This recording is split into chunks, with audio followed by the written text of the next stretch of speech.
எல்லாருக்கும் வணக்கம். கதை கேட்க ரெடியா இருக்கீங்களா? வாங்க, நம்ம நேரா கதைக்குள்ள போயிடலாம். அத்தியாயம் 2. ஆழ்வார்க்கடையான் நம்பி. போன அத்தியாயத்தை நம்ம எதோட நிறுத்தணும்? ஆதித்ய கரிகாலன் சொன்ன வேலை ஞாபகம் வர வந்தியத்தேவன் அவனோட பயணத்தை விரைவா தொடர்றான் அப்படின்னு நிறுத்தணும் இல்லையா? இப்ப வந்தியத்தேவன் என்ன பண்றான்? அந்த ஏரியிலேருந்து இறங்கி சோழ நாட்டை நோக்கி அவனோட பயணத்தை தொடர்றான். அவன் சோழ நாட்டை நோக்கி போக போக அவனுக்குள்ள அவ்வளோ ஒரு சந்தோஷங்க. ஏன்னா அவன் இன்னும் பார்க்க போற, சந்திக்க போற விஷயங்கள் எல்லாம் அவன் மனசுக்குள்ள அவனுக்கு அவ்வளோ ஒரு மகிழ்ச்சியை கொடுத்தது. அவன் ஏன் அவ்வளோ சந்தோஷமா இருந்தானா, அவன் ரொம்ப நாளா பார்க்கணும்னு நினைச்சிட்டு இருந்த ஒரு ஊருக்கு அவன் இப்ப போறாங்க. இப்ப நம்மளே எடுத்துக்கோங்களேன். நம்ம ஏதோ ஒரு ஊருக்கு போணும் அப்படின்னு ரொம்ப நாளா ஆசைப்பட்டுட்டு இருக்கோம். அப்ப நமக்கு அந்த ஊருக்கு போறதுக்கான வாய்ப்பு கிடைக்குது. அப்ப நம்ம என்ன பண்ணுவோம்? போற வழியில அந்த ஊரை பத்தி யோசிச்சுட்டே போவோம்ல. அங்க இருக்கக்கூடிய மக்கள் எப்படி இருப்பாங்க? அவங்க என்ன மாரியான உடை போடுவாங்க? என்ன மாரியான சாப்பாடு சாப்பிடுவாங்க? அவங்க வீடெல்லாம் எப்படி இருக்கும்? இந்த மாரி நெறைய விஷயங்கள நம்ம யோசிச்சுட்டே போவோம்ல. அதே மாரி நம்ம வந்தியத்தேவனும் என்ன பண்றான்? அவனோட பயணத்துல அவன் போக போற ஊரை பத்தி யோசிச்சுக்கிட்டே போறான். அந்த ஊரோட பெருமைகள் அவன் கேள்விப்பட்டதெல்லாம் அவன் நினைச்சுக்கிட்டே போறான். இது எல்லாத்த விட வந்தியத்தேவன் காவியத்திலையும் கவிதையிலையும் மட்டுமே கேட்டுட்டு வந்த பொன்னி நதி, காவேரி நதி. அது அந்த காலத்துல ரொம்ப மிகப்பெரிய நதியா, இப்ப வரைக்குமே அது மிகப்பெரிய நதியா இருந்தது. அதனால அந்த நதியை பார்க்க போறோன்றது அவனுக்கு அவ்வளோ ஒரு சந்தோஷத்தை தந்தது. இது எல்லாத்துக்கும் மேல அவன் அவங்களோட தலைநகரை பார்க்க போறான். சோழ மன்னர்களுடைய தலைநகர் எது அப்படின்னு பார்த்தீங்கன்னா பழையறை. ஸோ பழையறை வந்ததுக்கு அப்புறம் பூம்புகார், உறையூர் அப்படிங்கிற ஊரெல்லாம் ரொம்ப சின்ன சின்ன ஊராயிடுச்சு. ஸோ அதனால இப்ப தலைநகர வாழக்கூடிய மக்கள்லாம் எப்படி இருப்பாங்க, அங்க இருக்க கோயில்லாம் எப்படி இருக்கும், அவங்க என்ன மாதிரி உடை அணிவாங்க அப்படின்னு இது மாதிரி பல விஷயங்களை அவன் எண்ணிக்கிட்டே போறான். ஆனா இதெல்லாம் மட்டும் அவனுக்கு சந்தோஷத்தை தரலங்க. ஏன்னா அவனுக்கு உண்மையான சந்தோஷம் அவன் யாரை பார்க்க போறாங்கிறதுல தான் இருக்குது. அவன் அப்படி யாரை பார்க்க போறான் அப்படின்னு பார்த்தீங்கன்னா, அழகுல மன்மதனையும் வீரத்துல வேலனையும் ஒத்த நம்ம சுந்தர சோழ மகாராஜாவை பார்க்க போறது. அவரை மட்டுமா அவன் பார்க்க போறான்? அவரோட மகள் குந்தவையையும் பார்க்க போறான். இதெல்லாம் அவன் நினைச்சு நினைச்சு அவன் மனசுக்குள்ள அவ்வளோ சந்தோஷத்தோட அவனோட பயணத்தை மேற்கொண்டுட்டே வரான். இவ்வளோ சந்தோஷம் அவனுக்குள்ள இருந்தாலும் அவனுக்குள்ள ஒரு பயம் இருந்துகிட்டே இருந்துச்சு. என்ன பயம்? எதுக்கு பயம் அப்படின்னு பார்த்தீங்கன்னா, அவனுடைய பயணத்தை அவன் நல்லபடியா முடிக்கணும், அதுக்கு எந்த விதமான தடையும் வந்துடக்கூடாது அப்படிங்கிற பயம்தான். அவன் அப்படி பயப்படுறப்ப அவனுக்குள்ள இருக்க வீரனும் எட்டி பார்த்தான். அப்படி யாராவது வந்தா என்ன, நம்ம கிட்டதான் வாள் இருக்கே, எவன் வந்தா என்ன, ஒரு கை பாத்தரலாம் அப்படின்ற எண்ணமும் அவனுக்கு வந்துச்சு. ஆனா அதே நேரத்துல ஆதித்ய கரிகாலர் சொன்னதும் அவனுக்கு ஞாபகத்துல இருந்துச்சு. அதனால இவ்வளவு நாள நல்லபடியா எப்படியோ கடந்துட்டோம். இன்னும் இருக்க போறது 2 நாள் தான். அதையும் நல்லபடியா முடிச்சுட்டா நம்ம வந்த வேலை முடிஞ்சிரும் அப்படிங்கிற எண்ணத்தோட தான் வந்தியத்தேவன் அவனோட பயணத்தை தொடர்ந்துட்டு இருந்தான். அவன் பயணத்தை ஆரம்பிக்கும் போதே இன்னைக்கு ராத்திரிக்குள்ள கடம்பூர் மாளிகையை போய் அடைஞ்சிடணும் அப்படின்ற எண்ணத்தோட தான் அவன் பயணத்தை தொடங்கினான். ஒரு வழியா விண்ணகர கோயிலை அவன் அடைஞ்சிட்டான். அன்னைக்கு ஆடிப்பெருக்கு அப்படின்னு நமக்கு தெரியும்ல. அதனால அங்க கோயில்ல எங்க பார்த்தாலும் ஒரே பழக்கடை, பூக்கடை, ஜோசியம் சொல்றவங்க, காய்கறி விற்கிறவங்கன்னு ஒரே கூட்டம். இவன் அதெல்லாம் வேடிக்கை பார்த்துக்கிட்டு அப்படியே அந்த குதிரை மேல வந்துகிட்டே இருந்தான். அப்ப திடீர்னு பார்த்தா அங்க ஒரே சத்தம், ஒரே கோஷம், ஒரே சண்டை. என்னடா அப்படின்னு சொல்லிட்டு இவன் பார்த்தா அங்க ஒரே கும்பலா நின்னு சண்டை போட்டுட்டு இருக்காங்க. அதனால வந்தியத்தேவனுக்கு தான் பொறுக்காது ஏதாவதுன்னா, இவன் என்ன பண்றான்? அவன் குதிரையை கொண்டு போய் ஒரு மரத்துக்கு கீழே நிக்க வச்சுட்டு, நீ இங்கேயே இரு, நான் இப்ப வந்துடுறேன் அப்படின்னு சொல்லிட்டு போறான். போயிட்டு அந்த கூட்டத்துல எல்லாரும் சண்டை போட்டுட்டு இருக்காங்கல்ல, அவங்க எல்லாத்தையும் விலக்கிட்டு இவன் நடுவுல போறான். அங்க போய் பார்த்தா சண்டை போடுறது என்னமோ 3 பேர் தான். ஏன்டா இவ்ளோ சத்தம் வருது அப்ப அப்படின்னு பார்த்தா, இப்ப 3 பேர்ல ஒருத்தர் பேசும்போது அவங்களுக்கு ஏதுவா அவங்களுக்கு சப்போர்ட் பண்ணி ஒரு கும்பல் கத்துது. இன்னொருத்தர் பேசும்போது அவருக்கு ஏதுவா இன்னொரு கும்பல் கத்துது. அதனாலதான் இவ்ளோ சத்தம். ஒருத்தர் பாத்தீங்கன்னா உடம்பெல்லாம் சந்தனம் பூசிக்கிட்டு தலையில முன்குடுமி வச்சிட்டு இருக்கிற ஒரு வைஷ்ணவ பக்தருங்க. அவர் பாக்குறதுக்கு நல்லா கட்டையா குண்டா இருக்காருங்க. இதெல்லாம் பத்தாதுன்னு கையில ஒரு தடியை வேற வச்சிட்டு இருக்காரு. இவர் தாங்க நம்மளுடைய ஆழ்வார்க்கடையான் நம்பி. இவரை நம்ம கொஞ்ச நேரத்துக்கு முன்னாடி தாங்க பார்த்தோம். வீராணத்து ஏரியில நம்ம வந்தியத்தேவன் கூட பேசிட்டு இருந்தார்ல, அவரு தான் இவரு. இன்னொருத்தர் பாத்தீங்கன்னா உடம்பு பூரா பட்டை போட்டுட்டு இருக்கிற ஒரு சிவ பக்தர். அவரோட பேரு வீரசைவ பட்டர்.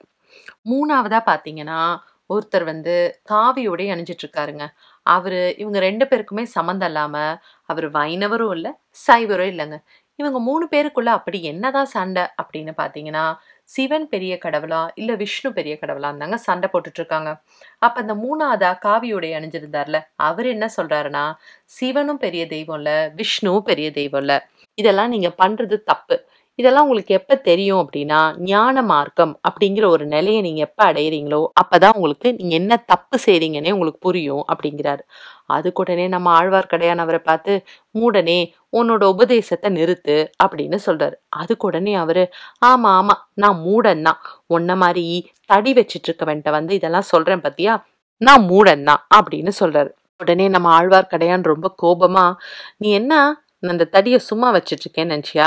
இந்த மாரி தேவையில்லாம யாராவது பேசுனாங்கன்னா, அவங்க மண்டையிலேயே அடிக்கிறதுக்கு தான் நான் இந்த தடிய வச்சுட்டு இருக்கேன்" அப்படின்னு சொல்லிட்டு, அந்த காவி உடை அணிஞ்சவர தொரத்திக்கிட்டு போறாரு. இதெல்லாம் பார்த்துட்டு இருந்த நம்ம வந்தியத்தேவனுக்கு அந்த தடிய புடிங்கி நல்லா ஆழ்வார்க்கடியான அடிக்கணும் போல இருந்துச்சுங்க. திடீர்னு பார்த்தா, அந்த காவி உடை அணிஞ்சவர காணோம். அப்ப நம்ம ஆழ்வார்க்கடியான் அதோட விட்டாரா? நம்ம சைவ பட்டர்கிட்ட போயிட்டாரு. "இந்த பாரு, அவன் ஓடி போயிட்டான். இப்ப அடுத்தது என்ன? நீயும் ஓடி போக போறியா?" அப்படின்னு கேட்க, அதுக்கு உடனே அவரு, "நான் எதுக்கு ஓடி போறேன்? ஓடி போறதெல்லாம் உன்னுடைய கண்ணனுடைய வேலை" அப்படின்னு சொல்றாரு. இவங்க 2 பேரும் அடுத்தது சண்டை போட ஆரம்பிச்சுட்டாங்க. அதுக்கு ஏதுவா அந்த சுத்தி இருக்க மக்களும் பயங்கரமா ஆரவாரம் பண்றாங்க. உடனே வந்தியத்தேவன் பார்க்குறான். இத இப்படியே விட்டா இவங்க சண்டை ரொம்ப பெரிய சண்டையாயிடும் போல இருக்கு அப்படின்னு சொல்லிட்டு அவன் என்ன பண்றான், உள்ள போயிட்டு, "கொஞ்சம் எல்லாரும் அமைதியா இருக்கீங்களா? இப்ப என்னத்துக்கு நீங்கலாம் இப்படி சண்டை போட்டுட்டு இருக்கீங்க? உங்களுக்கெல்லாம் வேற வேலையே இல்லையா? சண்டை போடணும்னு ஆசையா இருந்தா எல்லாரும் கிளம்பி ஈழ நாட்டுக்கு போங்க. அங்க ஒரு பெரிய போரே நடந்துட்டு இருக்குது" அப்படின்னு சொல்றான். அதுக்கு உடனே நம்ம ஆழ்வார்க்கடியான், "யாருடா இது? நியாயம் பேச வந்தது" அப்படின்னு சொல்லிட்டு திரும்பி பார்க்குறாரு. இவருக்கும் இவன கொஞ்ச நேரத்துக்கு முன்னாடி பார்த்தது ஞாபகம் வந்துருச்சு. உடனே இத பார்த்தோனே நம்ம சைவர் பட்டர் என்ன சொல்றாரு, வந்தியத்தேவன் பார்க்கறதுக்கு நல்ல அழகா வீரனா தெரியவும், அவருக்கு அவன ரொம்ப புடிச்சு போச்சு. "சரி தம்பி, நீயே இவருக்கு ஒரு நியாயத்த சொல்லு. சிவபெருமான் பெரிய கடவுளா? இல்ல நாராயணமூர்த்தி பெரிய கடவுளா? அப்படிங்கிறத மட்டும் சொல்லிட்டு, நீ போ" அப்படின்னு சொல்றாரு. அதுக்கு உடனே நம்ம வந்தியத்தேவன், "இங்க பாருங்க, சிவபெருமான் பெரிய கடவுளா? நாராயணன் பெரிய கடவுளான்னு நீங்க தான் சண்டை போட்டுட்டு இருக்கீங்க. ஆனா, அவங்க 2 பேரும் நல்லா சிநேகமா தான் இருக்காங்க. யார் பெரிய கடவுளா இருந்தா என்ன? உங்களுக்கு எந்த கடவுள் வேணுமோ, அவர தொழுதுட்டு போ வேண்டியது தானே" அப்படின்னு சொல்றான். அதுக்கு உடனே ஆழ்வார்க்கடியான் என்ன சொல்றாரு, "அது எப்படி நீ அப்படி சொல்ல போகும்? சிவனும், விஷ்ணுவும் ஒரே கடவுள், ஒரே சமமான கடவுள்னு உன்கிட்ட ஏதாவது ஆதாரம் இருக்கா?" அப்படின்னு கேட்கிறாரு. ஆதாரமா? ஆ, சரி, சொல்றேன் கேளுங்க. நேத்து நான் வைகுண்டத்துக்கு போயிருந்தேன். அப்ப அங்க சிவனும், பெருமாளும் வந்திருந்தாங்க. நான் அவங்க 2 பேரையும் அளந்து பார்த்தேன். அளந்து பார்த்ததுல அவங்க 2 பேரும் ஒரே அளவுல தான் இருந்தாங்க அப்படின்னு சொல்றான். அதுக்கு உடனே ஆழ்வார்க்கடியான் கோவமா, "என்ன பரிகாசம் பண்ணிட்டு இருக்கியா நீ?" அப்படின்னு கேட்கிறாரு. உடனே மத்தவங்கலாம் என்ன பண்றாங்க, கூட்டத்துல இருக்கவங்கலாம், "சொல்லு தம்பி, சொல்லு" அப்படின்னு சேர்ந்து அங்க ஆரவாரம் பண்ண ஆரம்பிக்கிறாங்க. அப்ப அதுக்கு அவன் சொல்றான், "இங்க பாருங்க, நான் அளந்து பார்த்தேன். அளந்து பார்த்ததுல 2 பேரும் ஒரே உயரமா தான் இருந்தாங்க. ஆனா எனக்கு அப்ப கூட ஒரு சந்தேகம் இருந்தது. அதனால நான் அவங்க கிட்டயே கேட்டுட்டேன். உங்க 2 பேர்ல யாரு பெரிய கடவுள் அப்படின்னு. அதுக்கு அவங்க என்ன தெரியுமா சொன்னாங்க? "அரியும் சிவனும் ஒண்ணு, அறியாதவன் வாயில மண்ணு" அப்படின்னு சொன்னாங்க. அது மட்டுமா? அப்படி சொல்லிட்டு என் கையில ஒரு பிடி மண்ண குடுத்து, "இனிமே எங்க பேர சொல்லி எவன்லாம் சண்டை போடுறானோ, அவன் வாயில இந்த மண்ண போட்டுடு" அப்படின்னு சொல்லிட்டு, அவனோட வலது கைய எடுத்து நீட்டுறான். அப்ப அந்த கைக்குள்ள ஒரு பிடி மண் இருக்குது. உடனே வந்தியத்தேவன் என்ன பண்றான், அதே மாரி சொல்லிட்டு அந்த மண்ண அப்படியே கீழ தூக்கி வீசுறான். இத பார்த்தோனே சுத்தி இருந்த மக்கள்லாம் என்ன பண்ண ஆரம்பிச்சுட்டாங்க, அந்த ஆழ்வார்க்கடையான் மேலயும், நம்மளுடைய பட்டர் மேலயும் மண்ண தூக்கி போட ஆரம்பிச்சுட்டாங்க. உடனே நம்ம ஆழ்வார்க்கடையானுக்கு ரொம்ப கோவம் வந்துருச்சு. "ஏய், என்ன பண்றீங்க? என்ன பண்றீங்க?" அப்படி சொல்லிட்டு அவர் பாட்டுக்கு கத்த ஆரம்பிச்சுட்டாரு. சண்டைய நிறுத்தலான்னு போன நம்ம வந்தியத்தேவனே, சண்டை பெருசாவறதுக்கு இப்ப காரணமாயிட்டான். பயங்கர ஒரே ஆரவாரம். மக்கள்லாம் அடிதடி பண்ற அளவுக்கு சண்டை ஜாஸ்தியாயிருச்சு. நல்ல வேளையா, அந்த நேரம் பார்த்து, திடீர்னு ஒரு பெரிய இடி முழக்கத்தோட ஒரு குரல் கேட்டுச்சு. "என்னடா சத்தம்?" அப்படின்னு சொல்லி பார்த்தா, சூராதி சூரர், வீராதி வீரர், 24 போர்கள்ல பங்கு பெற்று வெற்றி கொண்டவர், 64 புண்களைக் கொண்டவர், நம்மளுடைய தன அதிகாரி, தானிய அதிகாரி, பெரிய பழுவேட்டையர் விஜயம் செய்கிறார். பராக்! பராக்! வழிவிடுங்கள்! வழிவிடுங்கள்னு ஒரு குரல் கேட்குது. அவர் வேற யாரும் இல்லங்க, இந்த கட்டியம் கூறுவர். யாராவது ராஜாலாம் வரப்ப நம்ம படத்துலலாம் பார்த்துருப்போம்ல, அந்த மாரி அவரோட பெருமையெல்லாம் சொல்லி அழைக்கிறவ தான் கட்டியம் கூறுவர் அப்படின்னு சொல்லுவாங்க. அவருக்கு பின்னாடி யாரு வராங்க அப்படின்னு பார்த்தீங்கன்னா, முரசடிக்கிறவங்க வராங்க. அவங்களுக்கு பின்னாடி பனைமரக் கொடிய பிடிச்சுட்டு வரக்கூடிய வீரர்கள் வராங்க. இவங்களுக்கு பின்னாடி வேல் பிடித்த வீரர்கள் கம்பீரமா நடந்து வராங்க. இவங்க எல்லாத்துக்கும் பின்னாடி யார் வரா அப்படின்னு பார்த்தீங்கன்னா, ஒரு யானை வருது. அந்த யானை பார்க்கறதுக்கு நல்லா அலங்காரம் செய்யப்பட்டிருக்குது. அந்த யானைக்கு மேல யார் உட்கார்ந்திருக்கா அப்படின்னு பார்த்தீங்கன்னா, நல்ல கரிம மீனியோடு வலிமையா பார்க்கறதுக்கு கம்பீரமா ஒருத்தர் உட்கார்ந்துட்டு வராரு. உடனே மக்கள்லாம் என்ன பண்றாங்க? வேக வேகமா ஓடி வந்து சாலையோட இருபுறங்கள்லயும் நின்றுறாங்க. அவர பார்த்தோனயே வந்தியத்தேவனுக்கு தெரிஞ்சிருச்சு. சரி, இவருதான் பழுவேட்டையர் அப்படிங்கிறது. அவரோட யானை நகர்ந்து போக, அவருக்கு பின்னாடி பார்த்தா ஒரு பல்லக்கு வருது. அடடா! யார் இந்த பல்லக்குல வரா? அப்படின்னு வந்தியத்தேவன் பார்க்க, அந்த நேரம் பார்த்து அந்த பல்லக்குல இருந்து பொன் நிறத்துல ஒரு கை அவனுக்கு தெரியுது. அந்த கை பார்த்தீங்கன்னா, வளையல், கங்கணம் அதெல்லாம் போட்டிருக்குது. அந்த காலத்துல பெண்கள்லாம் போடுவாங்கல்ல, அதெல்லாம் போட்ட மாரி ஒரு கை அவனுக்கு தெரியுது. இப்ப வந்தியத்தேவன் அந்த பல்லக்க நல்லா உற்று நோக்க ஆரம்பிக்கிறான். அப்ப என்ன ஆவுது? அந்த பல்லக்கோட பட்டு திரைய விலக்கிட்டு, உள்ளிருந்து சந்திரன போல அழகான ஒரு பெண்ணோட முகத்த அவன் பார்க்குறான். அந்த பொண்ணு அவ்ளோ அழகா இருந்தும், வந்தியத்தேவனுக்கு ஏனோ அவ முகத்த பார்த்தப்ப சந்தோஷம் ஏற்படாம ஒரு விதமான அருவருப்பு தான் தோன்றுது. அதே நேரத்துல அந்த பொண்ணு என்ன பண்றா? வந்தியத்தேவனுக்கு பின்னாடி நிக்கிற யாரையோ உற்று நோக்குறா.